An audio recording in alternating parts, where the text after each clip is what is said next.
I'll do this quickly since I just got my privileges restored. First and foremost, if you come on this page, the opinions and perspectives expressed by me are mine. You don't have to understand them. You don't have to reflect with them. If you don't resonate with what you're hearing here, exit. It's just that simple.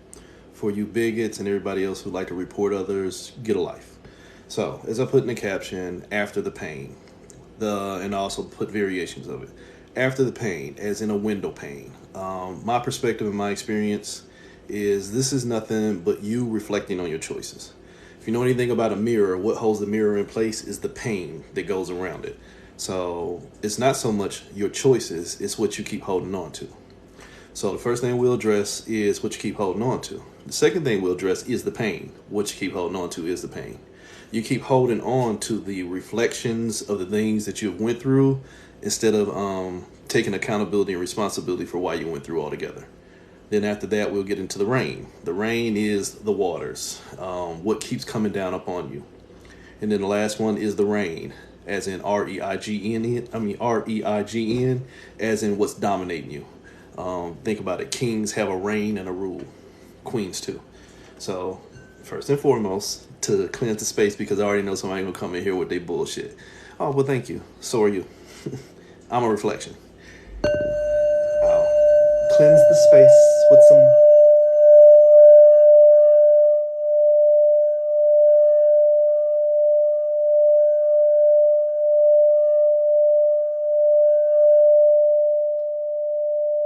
real quick and brief. That is, this is a sacral chakra bowl. Note D has its purposes. So there's a little bowl for you. I'll get that out of the way. And as I said, real quick before they find a way to ban me again. Ooh. Four things. Like I said, the pain. P-A-N-E. What's holding the reflection in place? What's holding the reflection in place? Hi, you just heard me shuffle the cards. What's holding the reflection in place is two. Two is the reflection. The only thing holding the reflection in place is the person that keeps on reflecting it. Sorry if you won't get that. I always tell you, you're not the light, you're not the dark, you're the source. But when you don't have a full awareness of your own existence, you can only bite into bits and pieces. So what's holding the pain in place is what you keep connecting to. In the sense of tarot, that would be the high priestess. Think about it. From the sense of the high priestess, they are the person with the strongest connection to source, yet they still even see themselves separate from source. Defer to your own resonance, defer to your own beliefs. There is no separation. That's all an illusion. Everything is one thing pretending to be what it could be in the form of separation. That's the pain itself. You keep connecting to all this stuff that you think is you in separation, and so there you go.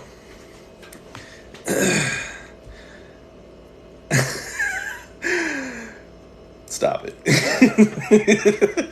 So what's the pain? The Pain, the things that hurt us. Personal experience, personal perspective. Some of the stuff that helps you is actually what's hurting you.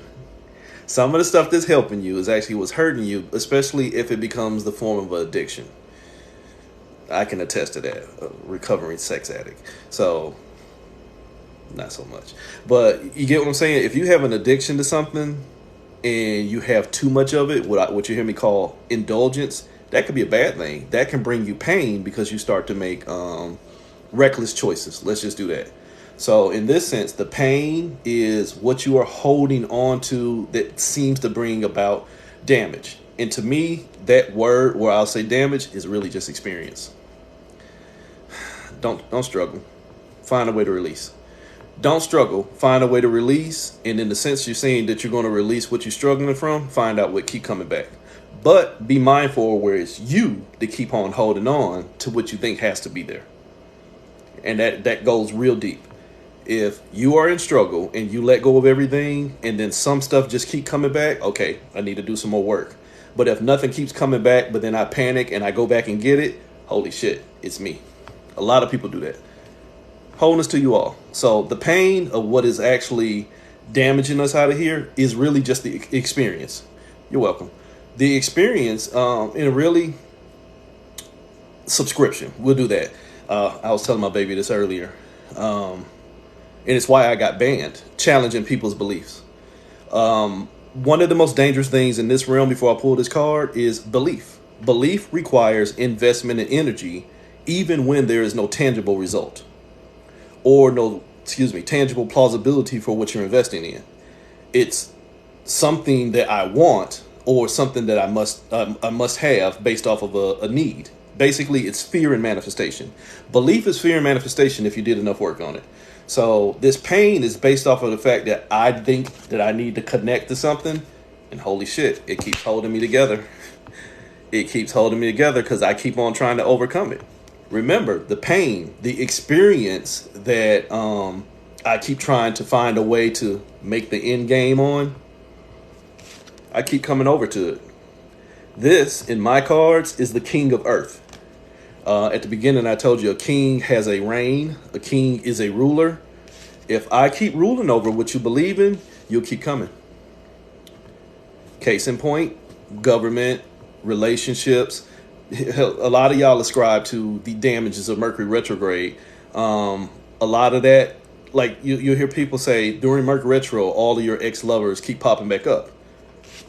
They can pop back up, but why you keep trying to overcome them? Why you keep trying to go back to them, or why are you trying to worry about them coming back to you? And again, I don't mean to be disrespectful by that, because sometimes you can't escape that bubble. But realistically, if somebody is coming back to where I'm no longer at, I'm not worried about you being there. If I was still in the same mind state with somebody who was a part of my past, and then they come back, but I'm still struggling with my past and my present, then they're a danger. But if I have authentically released and let go and moved on and held me together, they can't pull me apart. You just let go.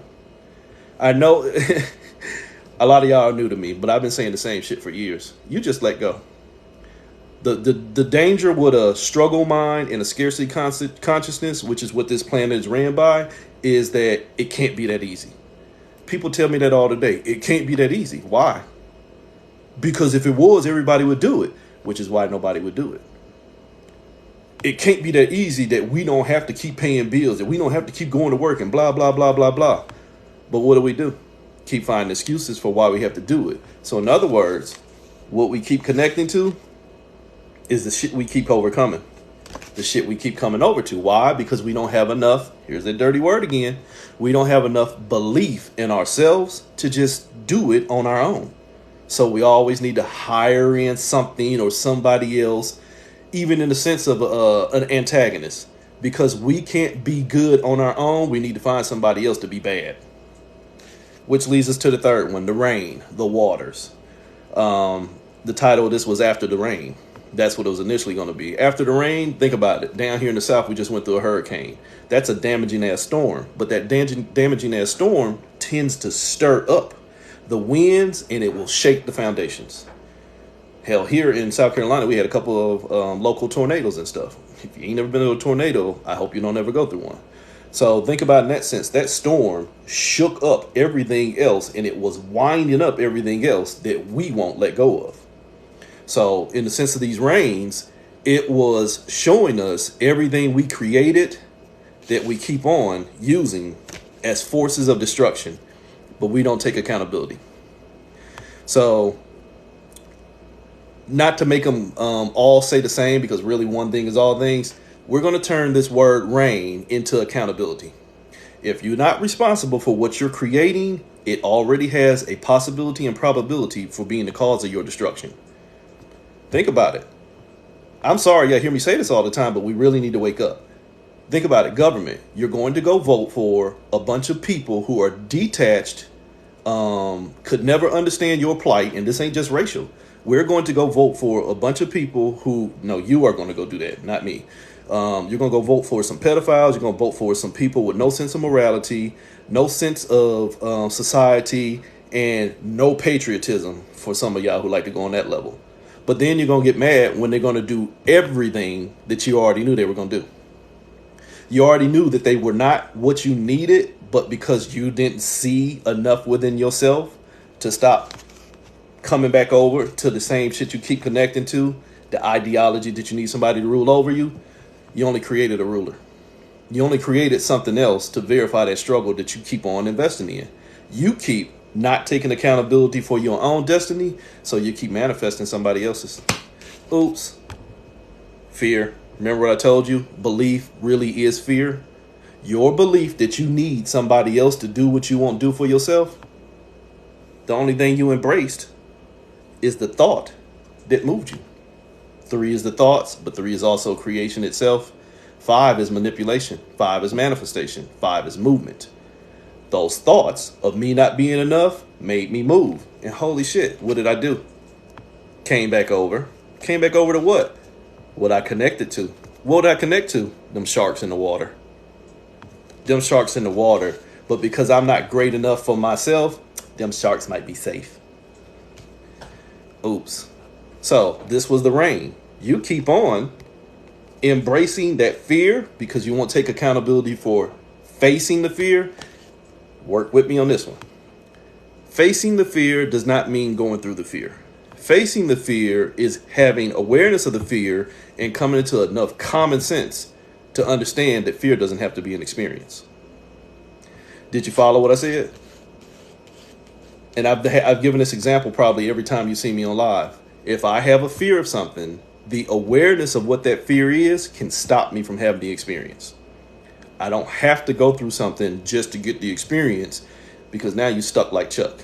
You will be connected to it. You want to know why? Because now it's a part of your energetic signature, which means now it's a trauma field. Holy shit, now you're dealing with that karma stuff that y'all don't understand. Why? Because now that fear has got you to keep coming back over, and now you're connected to it, it's in your DNA. We'll just go that way. It's in your DNA. And now it's ruling over you, because every time you want to make a response based off of authenticity, that response based off of fear is going to get in the way. But y'all call it intuition.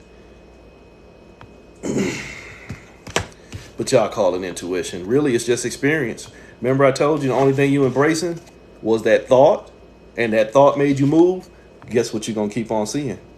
That thought in viral existence. That thought in viral existence is called experience, because holy shit, now you bound. Now you a genie. Now you working for the thought.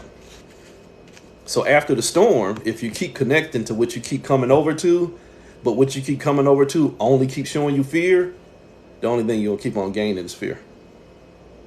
Versus I keep connecting to something that's requiring me to keep on overcoming. Holy shit, there's a fear. Stop right there. Stop at step 3. Holy shit, there's a fear. Holy shit, there's a fear. And that fear is still in my fire. That fear is burning me. That fear is not showing me passion. That fear is pulling me apart. So if that fear is pulling me apart and it's requiring me to be angry, or it's requiring me to be hurt, shouldn't I release? Shouldn't I release? That's where fear has a back door. Fear has a back door in the form of choice. Fear has a back door in the form of doubt, is what I mean to say. The doubt of what? Not being enough. That is for anybody with any level of psychology or counseling. That's thought suggestion. That is thought suggestion. That is thought implementation. That is subliminal programming. All of the 9, all of the above, really, because this is the wheel of fortune. I'm gonna either be my own abundance, or I'm gonna end up in overwhelm. That's doubt. Since you get caught in that field of doubt, you are already in the field of separation. You are one step from illusion. When you get caught in the field of separation, you are looking at the potential of everything, and you're looking at what everything actually is. If you connect to the wrong one, you screwed. What do we keep connecting to? Thank you. Contact me if you want to purchase one. If this is potentially everything, but this was all things, and in this realm, we keep on looking for our what? Our one, the magic, the magician. One is the magician. If you're looking for your magic, but yet the magic came from you, you don't know who you are. I don't have to look for my magic. I am my magic. But in me saying that I am my magic, I got to figure out, why do I need to keep on manifesting? Why do I need to keep on manipulating? Why do I need to keep on moving?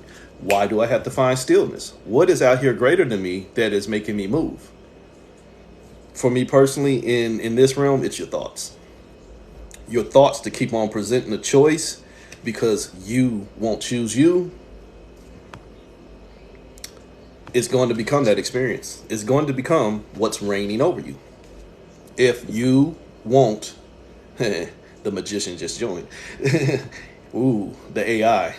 So if you won't hold yourself together, you will keep on hiring experiences designed to pull you apart until you choose you. Do you get that? My fellow sentient beings, we'll just do that because a lot of y'all ain't human. My fellow sentient beings, if we do not choose an experience that represents us, we will keep on choosing experiences designed to pull us apart until we choose one that represents us. You want to know why everything is starting to look like idiocracy? You want to know why everything is starting to feel like glitches in the Matrix and the Truman Show and Simple Jack and any other damn movie you can think of? You want to know why? Because we are beyond the point of stillness, but we still keep on trying to move. We are beyond a point of stillness. Hi, you are beyond a point of stillness. You are in your creator's energy. But if you don't know you're the creator, you've already tricked yourself. On my cards, this is the queen of spirits. This is the influence over everything that is going to create a spirit. Everything that creates a spirit better be the source. If you're strong enough to create a spirit, you better be the source. But if you don't know your own power, the only thing you're going to do is create a tricks. The creatrix, the feminine aspect of creation itself. You don't know your own plentifulness, then holy shit, they go that 3 again. That thought will 7 take you on a journey. That 3, that thought will 7 take you on a journey. What 7? Self-awareness. Now I'm out here ascending and adding books to the Akashic records and things like that again. You'll keep on creating concepts to verify your movements when movement is your only choice because you doubt being still. So since you doubt being still and you have to keep on choosing movement, hello, my dear Dejin. You are bound to the experience because that's the only thing you believe in. You'll think the experience is necessary. But I don't want to be bored. I don't want to be still. Who said you're going to be that way? Who said if you let go of everything that you think is holding you together, that everything else is going to stop? Who said that? Do you have the authentic experience? Have you ever tried it? And in saying, yeah, I tried it, did you try it wholeheartedly or did you try it with conditions? See, we could do this all day long. You can lie to yourself for a few motherfucking eternities. But again, as I tell you all the time, you'll be the $2 hoe of your own soul and the fakest motherfucker in your own life. If you're not really ready to invest in doing something different, but you're willing to try something different with limitations of holding on to the same, the only thing you're connected to is more of the same, and you will already invest in destroying everything new. That is taking the past into the future because you didn't invest in the present enough to let go of the past. So if I take my past and I hold on to it here in my present, but I'm going to move into the future, what is my future? My past. Holy shit, that's called an Ouroboros circle. That's called the infinity loop. That's called ate the fuck up. That's called choosing your own separation because I don't know which one of the motherfuckers is real. That's called not choosing you. Here is what could happen if you, and I'll do this one for us. You in a sense of all of us. If you choose you. Meaning if we all chose ourselves at the same time, this is what could happen. Boop. I might be a motherfucking psychic. You lose the experience. If you choose you as a thinker and not keep choosing you as the thought, you get free. Holy shit, I'm no longer a genie. And guess what? I don't need to get somebody 3 wishes and hope that they let me free on the 3rd one. I get my power back. I get my power back because I get to be still and not keep binding myself to experiences that's going to keep on requiring me to overcome because I fear I'm not enough. Somebody got that. Somebody got that. If we choose us, everything else that's becoming such a bad experience, because we've been doing it so long, let's be realistic. If we choose us, everything that has becoming a bad experience has two options: fight back or fall apart. Don't get hung up on that word fight. There doesn't have to be a war. If nobody shows up for the battlefield, there's not a war. If everybody shows up for themselves, there's nothing else that could possibly pull them apart. Doesn't mean there's not going to be things that's going to try, but that's going to come from clarity of that doubt. If that doubt kicks back in, then the cycle gets back into reconnection. You understand that? It's like, and I've been having this conversation a lot lately. What happens if something comes in and gets rid of the government and everybody on this planet that has held it in subduction and suppression and all this other stuff? You want to know what the answer consistently is? Nothing would change, because there would be one dumb human stupid enough to think that they need to be ruled over. The need to be ruled over will help somebody else create another system of rule. Let your life tell your tale. You could get free, but that one soul that does not want to own its own energy will look for a new master. We've seen that play out in so many different levels of society. It don't make sense. So you can try to make a change and own that change. Alexa off. You can try to make that change. I got to go in a minute. I'm cooking. You can try to make that change, but unless you can actually make sure that everybody else is really authentically willing to change, you're going to always be in danger of a recycle. That does not mean get out here and purge our fellow sentient beings and things like that. It just means that you motherfuckers better be a little bit better about choosing your tribes. We better start being better. We better start being more consistent about choosing our tribes, because one weak link can destroy the whole fence. And that's real talk. So in the days that's coming, it requires you to actually start making choices. And we've seen it in 2020. We even seen it in 2021, where fear was the driving factor for a lot of people. Common sense went the fuck out the window. It still ain't back. But common sense went out the window, and people chose their fear, and they just followed the fear mongers instead of sitting still and using common sense. That might pop back up. That's the world in reverse. That might pop back up. You want to know why? Because the fire, that phoenix, which is a force of resurrection, the reincarnation point itself, the phoenix fire was never put out. If you've been with me for a while, you know I ran a Phoenix Firewall grid basically all year long. And it was about learning the word why, so that you can develop a perspective of what you are doing and why you're doing it before you do anything. So in the sense of where I'm telling you, this world could take another U-turn and go back through another cycle of idiocracy because people don't want to own their own shit. This is the world in reverse. But the world in reverse is only a reflection of you not holding yourself together. When you learn to rejoice in your energy and instead of stop glamorizing your pain, things get better. Keep glamorizing your pain, thinking that one day you'll get to rejoice in your energy, ass backwards. Probably tomorrow. I'm going to go see a man by the horse. I'm going to go be bad boy. Holding this to you all. Choose you. Real talk. I joke a lot, but real talk. Choose you. That's the only fucking thing there is. Choose you.